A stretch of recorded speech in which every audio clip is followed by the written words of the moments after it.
Os JRPGs, como são chamados os jogos de RPG criados no Japão, são famosos por incluir em sua trama um encerramento fantástico, épico e que demonstra ao jogador o quanto ele fortaleceu seus personagens ao longo da trajetória do jogo. Você com certeza já deve ter visto esse meme. JRPGs são tipo: primeira missão, salve o gatinho; última missão, mate Deus. Alguns exemplos disso podem ser vistos em Persona 5, a trilogia de Final Fantasy XIII, lembrando que a Line inclusive se torna uma deusa no final, e no jogo que é o tópico do vídeo de hoje, Final Fantasy VI. Você provavelmente conhece essa música aqui.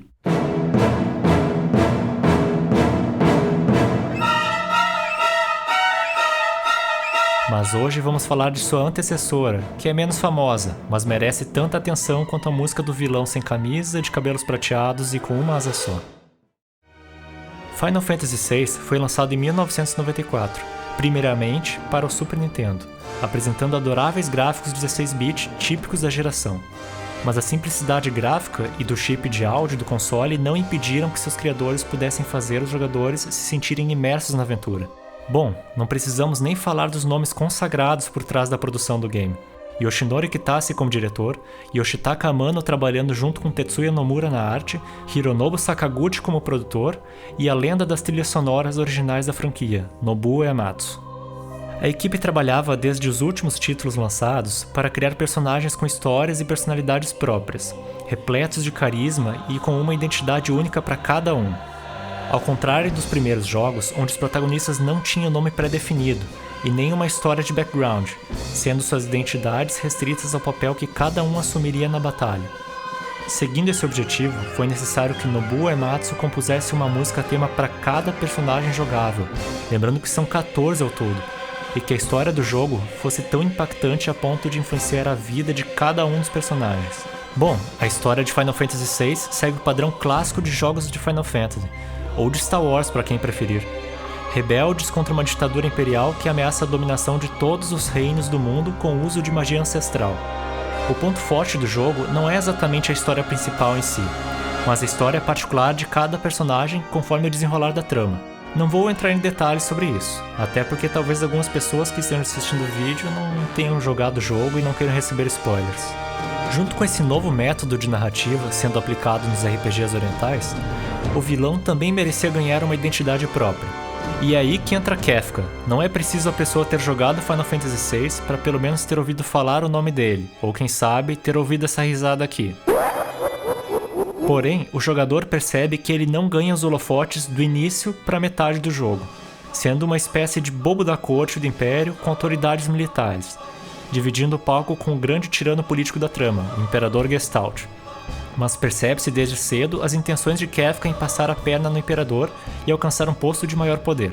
Kefka, até o final do jogo, não causa nenhum medo ao jogador, havendo momentos em que a equipe, de fato, luta contra o vilão e vence. O jogador percebe que está em vantagem em relação ao bobo da corte e passa a imaginar que ele não representa uma ameaça maior ao mundo do jogo.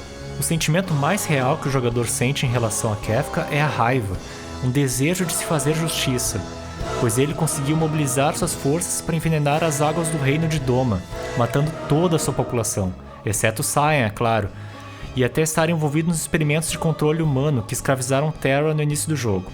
Mas há um momento em que o bobo da corte de fato passa a perna no Império e amplia seus poderes a fim de dominar o mundo através do caos. Bom, qualquer semelhança de Final Fantasy XV com essa trama é mera coincidência. O jogador se vê em um mundo devastado e governado por Kefka, sendo a única escolha enfrentá-lo diretamente em sua torre. Diga-se de passagem, essa torre é uma dungeon extremamente difícil, que exige que o jogador domine completamente as estratégias de batalha do jogo para poder prosseguir. No topo da torre, o vilão está lá, e como todo bom vilão de JRPG, invoca seus poderes divinos conquistados anteriormente. E é aí que a magia de um dos duelos mais épicos dos RPGs acontece. Já podemos pressentir que algo grande está por vir, quando o jogo nos pede que criemos uma ordem para nossos personagens para a batalha final. Ou seja, se um personagem morrer, será substituído pelo próximo da ordem. É o único momento do jogo que todos os personagens que você possui poderão lutar na mesma batalha. O destaque também vai para a trilha sonora, para aquela que eu acho que é uma das obras mais geniais de Nobuo Uematsu, Dancing Mad.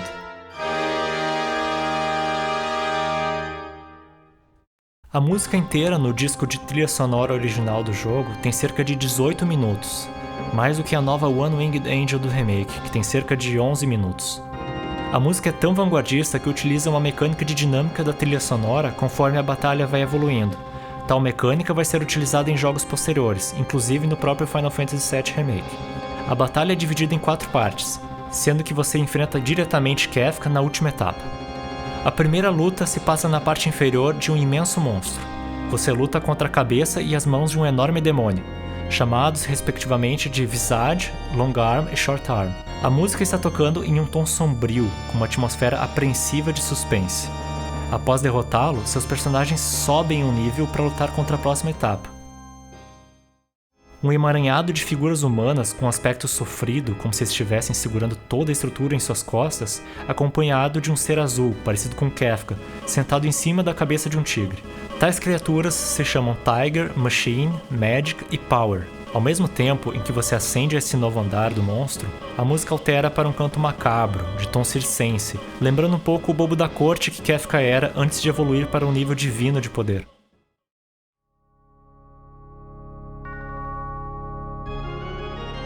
Vencendo essa etapa, nossos heróis sobem ao andar mais alto do imenso monstro. A música se torna mais leve e começa a ser tocada por um órgão, semelhante aos que ouvimos em músicas religiosas cristãs, tocadas em grandes catedrais. Essa parte do inimigo é composta por um homem de cabelos longos, deitado vestindo algo semelhante a uma túnica, e de um rosto feminino que veste um véu, cujo papel na batalha é curar o homem. Após o fim dessa etapa, a música para, e um silêncio toma conta do jogo. Os personagens começam a subir para um novo cenário celestial, com raios de luz dourados, enquanto lentamente a música familiar da introdução do jogo começa a tocar.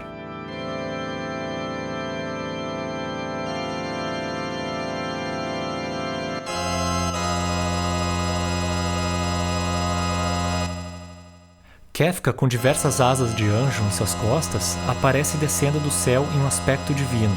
O vilão dá a sua clássica risada, e a música se torna frenética conforme a batalha inicia. Bom, deu para sentir um pouco o alto nível da elaboração de uma batalha final de respeito. Agora, se analisarmos a composição geral das partes, notamos que elas estão dispostas e desenhadas com base em um clássico da literatura ocidental, a Divina Comédia, de Dante Alighieri, escrito no século XIV. A obra conta, em forma de poesia, uma história na qual o próprio Dante é protagonista, e junto com Virgílio, famoso poeta romano, entram em uma jornada pelos 3 reinos dos mortos do cristianismo, o inferno, o purgatório e o paraíso, sendo que no final da jornada Dante se encontra com Deus. Notamos que na primeira etapa da batalha final contra a monstruosidade, o demônio está com metade do seu corpo imerso em algum tipo de superfície.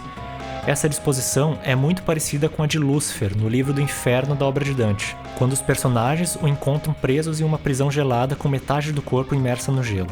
A parte intermediária do monstro pode ser facilmente identificada como uma alusão ao livro do Purgatório, o lugar onde aqueles que se arrependeram de seus pecados em vida pagam por eles, ao mesmo tempo em que são obrigados a assistir à punição de outras almas. A atmosfera de dor e penitência que essa parte da obra de Dante contém se expressa muito bem através das imagens de seres humanos sofrendo nessa parte do inimigo final do jogo. Os nomes dos inimigos nessa etapa geram mais reflexões acerca daquilo que leva os pecadores acima do purgatório. Tiger, Machine, Magic e Power. Em bom português, tigre, máquina, magia e poder. O tigre pode ser compreendido sob o viés da crença cristã como um animal que desafia as ordens de Deus, ao pecar matando os enviados dele, os humanos, porém não tem a capacidade mental de reconhecer esse pecado. A máquina é aquilo que o ser humano criou para resolver a maior parte de seus problemas em vida, fazendo com que muitos depositem sua confiança nelas, supostamente encontrando um novo Deus entre nós, ao invés de prestar sua fé ao único Deus possível na religião cristã. A mágica é a ferramenta daqueles que recusam Deus em troca do louvor a outras deidades, que lhes oferecem poderes e habilidades sobrenaturais. O poder é a representação daquele que segue somente sua própria ganância, e passa a achar que ele, e somente ele, pode ser o dono do próprio destino, recusando os caminhos guiados por Deus. Cabe salientar que a máquina, a mágica e o poder são elementos-chave na trama de Final Fantasy VI, já que Kefka e o Império estão sempre perseguindo os poderes dos Espers e da sabedoria dos Mages, e fazendo uso das máquinas criadas pelos humanos para unir a tecnologia com a magia ancestral, as Magitech, tendo como objetivo a dominação de todos os reinos do mundo independente das consequências. O próximo adversário é uma alusão ao Paraíso, o último livro que compõe a Divina Comédia de Dante. Nela, o autor se encontra com vários santos da religião católica e encontra no final a Virgem Maria, que concede a permissão para o seu encontro com Deus. A música tocada nessa batalha em Final Fantasy VI nos transmite um tom clerical e divino com sua melodia mais leve, tocada por órgãos. Tal atmosfera é reforçada pela aparência do adversário, composto por duas partes, Lady, senhora em português, e Rest, podendo ser traduzido como descanso na nossa língua. Lady é um busto feminino vestindo um véu que está suspenso acima de Rest, um homem com aspecto desacordado que veste algo parecido com uma túnica. Essa disposição nos lembra da escultura de Pietà, de Michelangelo, na qual a Virgem Maria, que na Divina Comédia leva Dante à sua visita com Deus, carrega seu filho, Jesus Cristo, morto em seu colo. No final de sua aventura no mundo pós-vida, Dante encontra Deus, que lhe explica o sentido da vida. A referência a essa parte em Final Fantasy VI é a própria batalha contra o grande e divino Kefka em um cenário celestial. A melhor parte disso tudo é que, ao contrário do Deus descrito por Dante, Kefka não nos explica o sentido da vida no seu último diálogo antes da batalha, mas sim questiona todos os seus valores. Vida, sonhos, esperança, de onde eles vêm, para onde eles vão. Essas coisas, eu devo destruí-las. Esse comportamento do vilão posto em comparação com a obra do poeta italiano nos dá a clara sensação de que Kefka está no lugar errado, que há muito mais de humano nele do que de divino, tendo usurpado um lugar de poder que não pertence a ele, assim como tentou fazer em toda a narrativa do jogo. O jogo ainda dá a entender que Kefka, mais do que um novo deus, seria um novo Lúcifer. Um dos seus golpes na batalha se chama Fallen One, traduzido como aquele que caiu, o caído, sendo Lúcifer reconhecido como o anjo caído, o renegado do reino dos céus, ao desafiar os poderes de Deus. Sem falar que usualmente ele é representado na arte sendo o anjo de 6 asas, assim como Kefka aparece em sua forma final em Final Fantasy VI. Bom, com certeza é muito detalhe dentro de uma batalha só. Daria para falar de muito mais coisas a respeito da música, da jogabilidade e da arte do vilão, inclusive da censura, muito recorrente na tradução de algumas falas e na arte desse jogo. Mas espero ter conseguido colocar os principais pontos da genialidade da construção por trás dessa luta, que pode ser considerada uma das mais épicas da história dos RPGs. Mesmo assim, ainda não sei decidir se prefiro ela ou a batalha final do Final Fantasy VII. Sinceramente, sou muito apaixonado por One Winged Angel. O fato é que a Square Enix, que na época era Squaresoft, conseguiu tirar leite de pedra para conseguir fazer algo dessa magnitude na época dos cartuchos do Super Nintendo, o que consagrou a franquia Final Fantasy por conseguir transmitir fortes emoções por todas as gerações de videogames.